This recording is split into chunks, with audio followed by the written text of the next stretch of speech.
Moikka moi vaan kaikille! Mä tässä kuvailin taas uutta Work With Metä. Ja sain tän hepan nyt valmiiksi siihen pisteeseen, että sille pitäisi laittaa keppi vielä.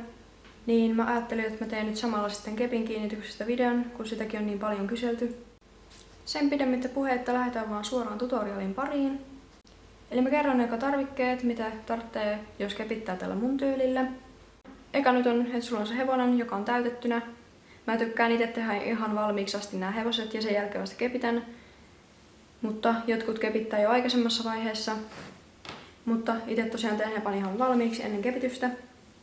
Sitten sä tarvit tietysti kepin. Mulla on tällaisia peruspuuvarsia. Näitä saa esimerkiksi hankkijalta. Elikkä nämä on sellaisia 140 senttiä pitkiä keppejä, jotka mä sitten sahaan puoliksi. Niin näistä kepeistä, kun mä laitan hevoseen, on siis 70 senttiä. Eli sen yhden ison kepin puoliska. Ja kepin pituus nyt vähän riippuu siitä, että mistä itse tykkää ja minkä kokoiselle hevoselle se on tulossa. Mutta mä käytän näille mun normaalikokoiselle tästä 70 senttistä keppiä. Sitten tarvitaan sakset, jotain lankaa. Mulla on tällaista kaksiväristä villalankaa tässä, mutta sillä nyt ei ole mitään merkitystä, minkä väristä se on, koska se ei tule näkymään tuossa lopussa. Sitten tarvitaan joku teippi. Mulla on tällaista mustaa vähän ilmastointiteipin tyylistä. Tää ei ole ilmastointiteippiä. Eli tää ei sit jätä sellaista liimapintaa tähän hevosen kiinnityskohtaan. Mut siinä oli nyt kaikki tarvikkeet, mitä tarvitsee. Niin siirrytään sitten seuraavaksi itse siihen tutoriaaliin. Niin ja mä unohdin sanoa myös, että varmuuden vuoksi on hyvä olla vähän lisää vanua. Ja mä lähden liikkeelle sillä, että mä otan hepan tähän jalkojen väliin tälleen. Sit mä kaivan tänne sen sisään pikkasen koloa, että mä saan sen kepin menemään sinne. Eli ihan tähän keskelle vaan. Vähän revin vanua. Sitten mä otan yleensä tän hevosen näin päin, että pää osoittaa tonne eteenpäin. Sitten mä otan tästä kepistä tän, mikä on sahattu pää, eli tää on se valmis, mikä oli jo olemassa. Ja tää pää on sitten se, missä se pitkä keppi on katkaistu. Yleensä tää voi olla vähän epätasaisempi, niin mä jätän sen tänne hevosen sisään. Ja se keppi on tosiaan hyvä laittaa pikkasen tällaiseen asentoon, että ei kohti tätä niskaa, koska sit helposti voi käydä niin, että se tulee täältä niskasta, että se tuntuu täällä jossain ja käytön myötä sitten, että se tulisi periaatteessa läpi täältä. Niin siksi kannattaa pikkasen laittaa about tätä silmä ja korvan väliä kohti, mutta ei ihan kuitenkaan työnnetä siis tänne asti. Joo, katsotaan tosiaan, että hevonen on tässä suorassa. Ja sitten lähdetään laittamaan tätä keppiä. Eli ei ihan suoraan vaan työnnetä tätä, koska sitten se vanu menee siellä vaan edellä. Niin mä teen silleen, että mä liikutan tätä pikkasen eteen ja taakse ja tarvittaisiin vähän sivulle. Eli ikään kuin kaivan tälle reitin tänne. Nyt se on mulla jossain tässä kohtaa, niin mä otan tän tälleen sivuttain. Jatkan sitten tämän kepin laittamista. Sitten mä otan sen tälleen mun eteen tähän. Katon, että se on suorassa siellä ja että tää pää tulee suoraan verrattuna tähän kaulaan. Koska just kepittäessä käy helposti niin, että tää pää sojottaa vaikka eri suuntaan kuin tää kaula. Niin pitää katsoa, että se tulee ihan suoraan. Eli tää on yksi keino, millä hevosesta saa vinon, vaikka se muuten olisi täysin suora. Se olisi nyt about hyvässä kohtaa siellä. Ja sitten tosiaan tunnustella, että sitä keppiä ei tunne täältä mistään, eli esimerkiksi täältä päästä eikä sitten sivuilta. Ja mulla on kepin pää nyt suunnilleen tässä kohtaa. Mä en sitä tänne ylemmäs laita ihan sen takia, että kun käyttäjiä on erilaisia ja etenkin jos kuvitellaan, että menisi pienelle lapselle, se hevonen saattaa olla kovallakin käytöllä, jolloin sitten helposti se keppi lähtee ajan saatossa liikkuun tänne ylöspäin. Ja sitten sillä hevoselle tulee helposti tänne jonnekin patti, jossa se keppi sitten tuntuu. Niin sen takia mä jätän sen vähän tänne alemmas. Sitten tosiaan mä tunnustelen vielä tämän kaulan tästä läpi, eli tuliko tänne jotain tyhjiä kohtia tai kyhmyjä. Eli toi keppi nyt aina työntää vähän sitä vanua tonne ylöspäin. Niin tänne on tullut vähän tällainen tyhjempi kohta. Niin sit mä vaan lisään tänne vähän vanua. Ja tässä vaiheessa mä lisään sen vanun niin, että mä työnnän tätä keppiä pitkin. Koska silleen sen saa helpoiten menemään sinne sisään.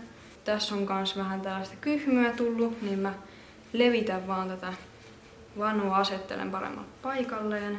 Ja sitten tosiaan kun tää on velpoa hevonen, niin näihin keskipaloihin tulee helposti ryttyä, etenkin tähän eteen, jos on vähänkin tyhjä. Tässä nyt on pieniä ryttyjä nähtävissä, Koska tää puoli on vähän tyhjempi, niin mä lisäilen tähän sauman tuntumaan vähän vanua. Ja muutenkin huolehdin, että tää niin kun, etenkin tää etukaulan alue on niin kun kunnolla täytetty, että siellä ei ole tyhjää sitten.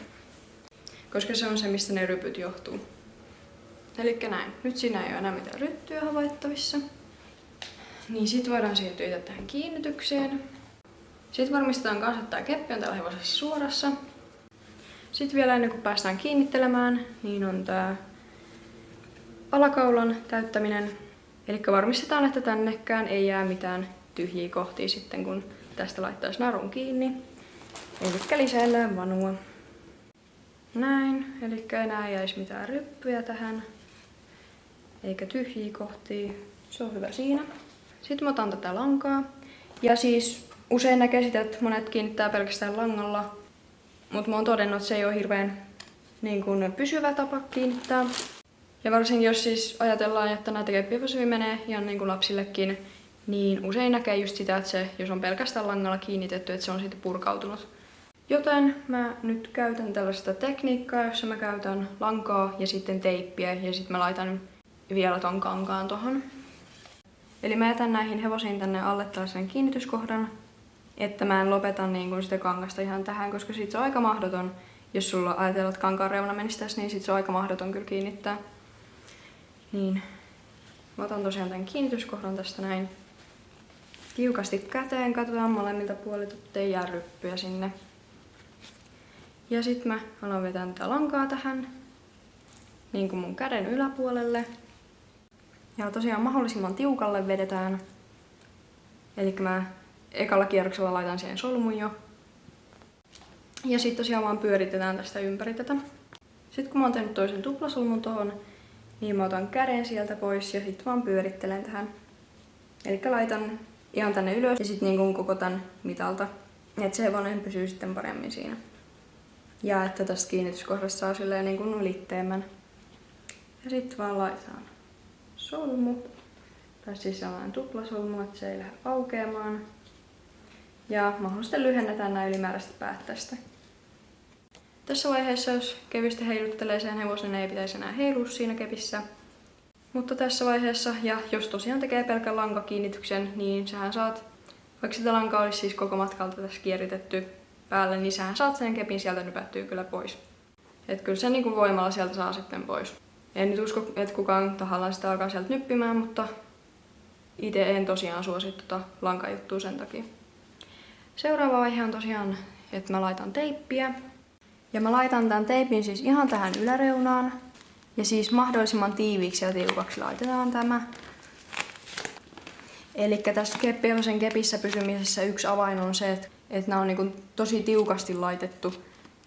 Että jos se jättää löysälle, niin sit se hevonen helposti heiluu siinä kepissä. Ja just niin kuin pää pyörii silleen. Eli mä laitan aikaan pätkän tähän ylemmäs. Ja sit on tosi tärkeää, että hevonen tulee nimenomaan tähän keppiin kiinni. Tää nyt on pikkasen jo tässä, eli se kiinnityskohta loppui tähän suunnilleen. Eli tätä nyt on jo sentin verran tässä kepissä kiinni, mutta mä laitan vielä about puoli senttiä. Eli tää teipin liimapinta pitää sitten sen hevosen itse tässä kepissä kiinni. Ja kun varmistaa, että tää on tiukalla, niin se hevonen ei sitten niin kuin pääse heilumaan siinä, eikä se todellakaan niin kuin pääse ylös tai alaspäin siirtymään. Tosiaan tässä nyt olisi sitten hevonen kiinni kepissä. Ja jos tätä nyt heiluttelee, niin se itse hevonen ei heilu tässä kepissä, tai siis pyöri. Keppiä ei saa niin kuin silleen pyöritettyä ja se ei liiku ylös eikä alas. Ja sitten se voi joko jättää tälleen, tai sitten tehdä esimerkiksi kankaasta tähän päälle tällaisen. Eli esimerkiksi kankaasta voisi leikata ja ommella tähän tällaisen palan.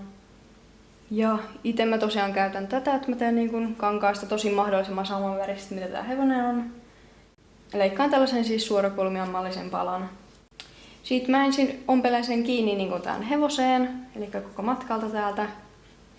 Ja sitten tästä edestä ompelisin sen sauman kiinni.